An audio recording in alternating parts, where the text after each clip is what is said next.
Next up, the head coach of the Charlottetown Islanders, Gordie Dwyer. Have a nice round of applause for Gordie.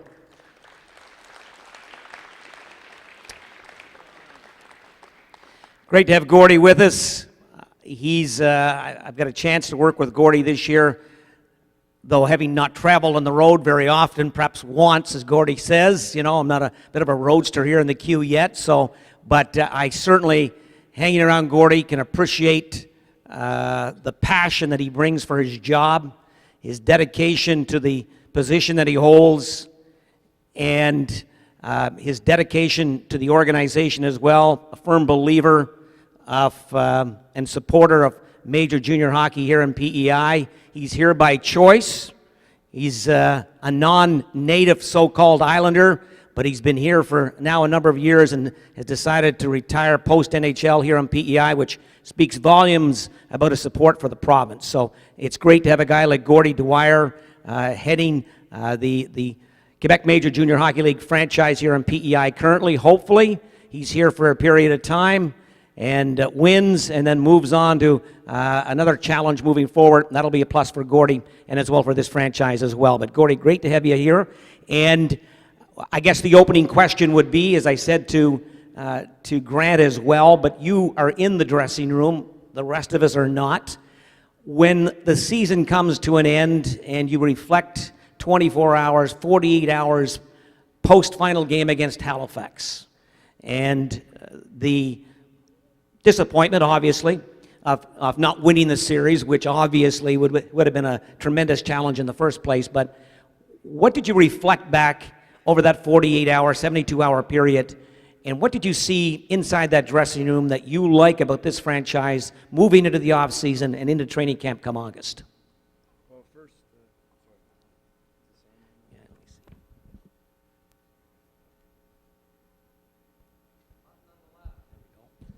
Thanks. Thanks, Grant.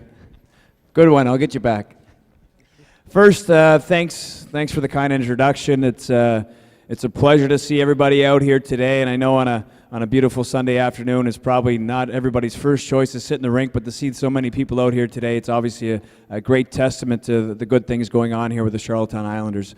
To get back to your question, obviously you have a little bit of time after the season to kind of process, you know, what took place and evaluate your players and how they played within certain situations, and you know, you look back on the opportunity that we had to play against the champs, and you know, we put ourselves in a good position this year where after Christmas we felt that, you know, with our young players, we gave them an opportunity to play in key situations. We gave them an opportunity to play valuable roles within the hockey team, and for them to be able to experience what it took to play in the playoffs and what it takes to be successful. I thought it was a big step for our hockey team moving forward. Our slogan was all year long, we work, we win, and I think that we started off with that kind of mindset in training camp, and you know, from there we went on, and you know, in the playoffs, why not us was chosen, and the reality is that why not us? You know, we've got some talent, we've got some young players. It was a great opportunity for those guys, without feeling the pressure of having to perform, just to go out and to be able to measure themselves against the champs. I think it was a great opportunity for our franchise moving forward. We made sure that the players understood what was needed to be successful. I thought at times we played very well. Obviously, at the end of the day, we're not playing and they're playing, so they did things the right way. I thought we did a lot of right things as well. It was a great opportunity for our players to measure themselves against the champs. It was a great experience for our hockey team, and we're going to use it in a positive manner moving forward. Gordie, the foundation obviously is the youth and the strength of this franchise right now. And just a couple of comments. I'm going to go through the 4 or 5 key players here. What did you see in their growth from Christmas on to the end of the season as far as being key components for this team moving forward? Firstly, with goaltender Mason McDonald. Well, Mason McDonald is a cornerstone of our franchise moving forward, and he's a 17-year-old goaltender that you know, had some experience last year in Bathurst, was good enough to make the Quebec Major Junior Hockey League in that goaltending position as a 16-year-old. Everybody that's sitting here today had an opportunity to watch that kid play. But for myself, having him join our hockey club after Christmas, there's always a transition period for the player, and he had such an initial impact on our hockey team with his starts to start. Then he went off. I think he had three really, really strong games initially with us. Had a chance to take off, wearing the Islander colors to the Prospects game. I thought he went into the Prospects game with lots of confidence, played extremely well at the Prospects game, and I think that's where he really made a name for himself. People really start talking about Mason McDonald and his potential and where he's going to go as a player. He came back. I think there was a bit of a period where there was he had to adapt to the circumstances here in Charlottetown. He's still a kid. He had to change cities, move places, change schools, all that stuff. So again, we forget how young some of these guys are. But from there, he really took off, gave us some really good hockey down the stretch, and it wasn't an easy decision as a coach when you take what both goaltenders give you, and Eric Brassard gave us some solid minutes all year long and was a really, really good soldier for us. But I think that Mason really earned that opportunity to be our starter in the playoffs and truly did a really good job of it. For me, the biggest impact I think that Mason had and the biggest influence that he had not only on myself but on the rest of the hockey team was his preparation. And I think that preparation for a lot of hockey players is what separates you or potentially gives you an opportunity to separate yourself from the pack. And I like this preparation before game. I like his post-game reaction and how he worked, his focus throughout the series. And I think coming from the National Hockey League and seeing some of the top athletes and top players and what makes them potentially better than other guys, I think preparation has a lot to do with it, and Mason did an exceptional job in that form. Looking at the blue line, Grant mentioned David Henley. He comes just post-Christmas as well. I really liked his physical presence, his ability to stand up not only for himself but for his teammates. He's a year younger than Mason McDonald. Luke Deschênes, as Grant as well alluded to, we had a tough chance really to evaluate him, but just at the end of the season in the playoffs gave us a bit of a glimpse that he's a guy that likes to lug the mail, and he doesn't mind joining the attack as the fourth wheel on the attack. He seems to have some confidence in that area, but Luke is a little tougher guy to perhaps talk about right now because we haven't seen as much about him. But again, Henley and Deschênes, what can you tell us about those two as far as their growth is concerned? Well, they're two young, exceptional hockey players, both major junior players at 16. They've got some tremendous assets, both players, and skill. You look at David Henley, and I think that the impact that he had on our hockey team was very underestimated. I think that he really jumped in. We tried to insulate him a little bit initially as a 16-year-old coming into a new environment, but really David didn't need any insulation. He came in, he was ready to play, he was ready to face that challenge head on. He's a kid that grew up in Val-d'Or. His brothers played in Val-d'Or. He got drafted by Val-d'Or. He never really left the community. French-speaking kid. He jumps on a plane, ends up in Charlottetown, and he's ready to go. So that says a lot about David and his character and his personality. And I think that as the games went on, you could really see his personality shine through. He's a really tough, gritty kid. I think that he gets it. He's fortunate to be a younger brother of two other players that have played in the league, guys that have been drafted in the National Hockey League as well and have had exceptional careers in the major junior ranks.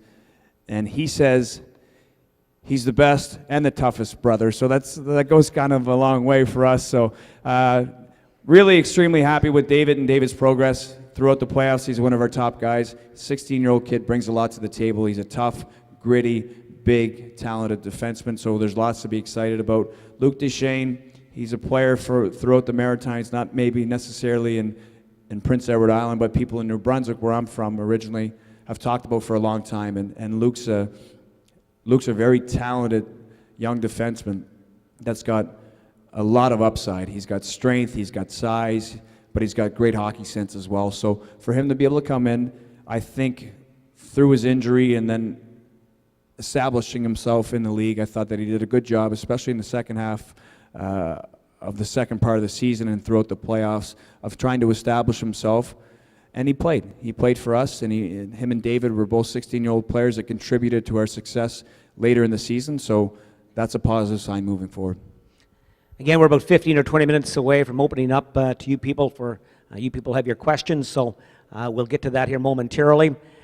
and again, you talk about Henley and Deschênes, there's a difference between being cocky and being confident, and you see the confidence in Henley, and that speaks volumes for this franchise again over the next couple of seasons, to have a guy like that at 6'4" manning your blue line and playing against the top competition in the queue, whether you're at home or on the road. And as we know, sometimes players play differently at home than on the road. Henley's not one of those guys. He's going to be a guy that's going to play the same way on the road. There's no doubt about that. But now looking across the top, when you have Sprong and Goulet and Kiley training camp last August, not that they weren't key pieces, but you didn't know an awful lot about them. You knew they were going to be good players, but then all of a sudden they become the go-to guys again after Christmas. What growth did you see in their game, just not on the ice, because we can see that, but in the dressing room as being part of the leadership group for this franchise moving forward? Well, it's when you talk about those three players in particular, there's other players, and Grant alluded on it as well, where that it's a team game and it's a team concept. But when you've got some players like Goulet and Sprong and Kiley, they really embraced the opportunity they were given in the second half of the season. And I think they did a really good job throughout the year of finding an identity and building on that identity and then going from there.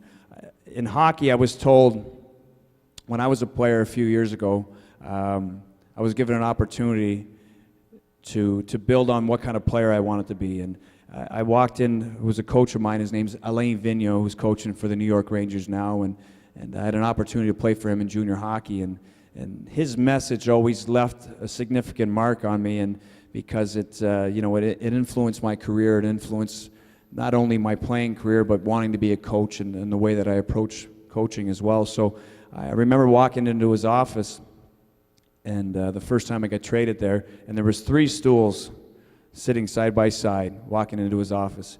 So he said, "Come on in, Gordie." He says, "Welcome to the hockey team." But he says, "Before you sit down, I want you to hear me out." He says, "You see this stool over here?" He said, "If you're going to sit in that stool, that's the offensive stool."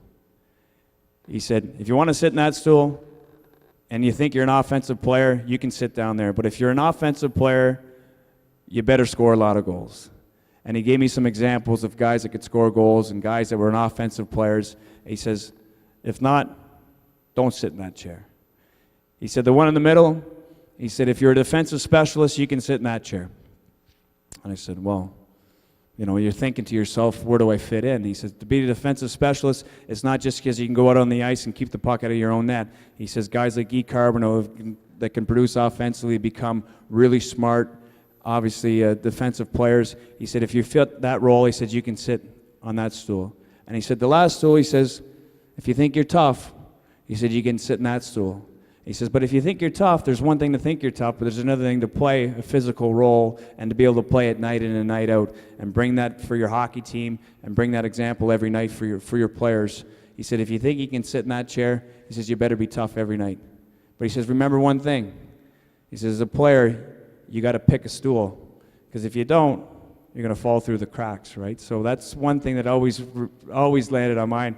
I decided to pick the tough guy chair. I wish I was good enough to sit in your chair right now, but obviously I'm not. So those it left a mark on me. So when you talk about some of our players, Daniel Sprong, Goulet, Kiley, just to name a few, they're young guys. They got lots of potential, lots of opportunity, but I like the fact that they've kind of developed in their role. Daniel Sprong is going to be an offensive powerhouse. We know that. He worked on his game. He continued to produce throughout the season, regardless of if we had the depth offensively or players around him. He was still able to find the back of the net, still able to produce offensive opportunities.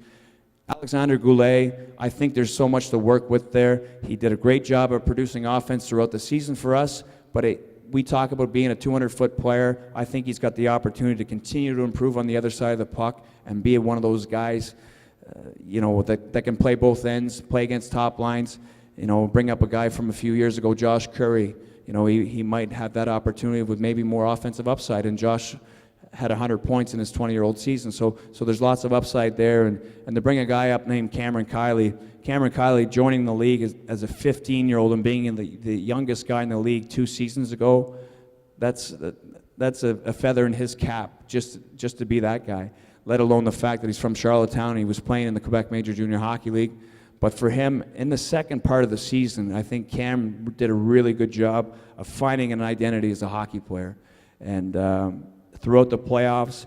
He's a thorn to play against. He's a thorn in another team's side.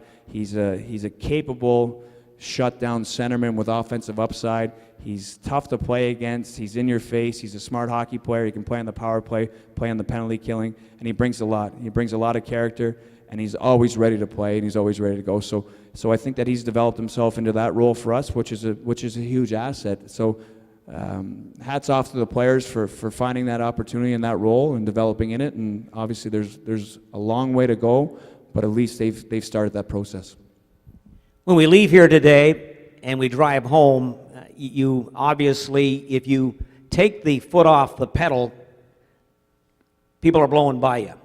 As a coach, what's your role here in the off season to make sure that there's just not a satisfactory level to the season for Sprong and Goulet and Kiley, and that these guys are going to be factor players even more so next year than this year? What's your role as a coach to make sure that that happens?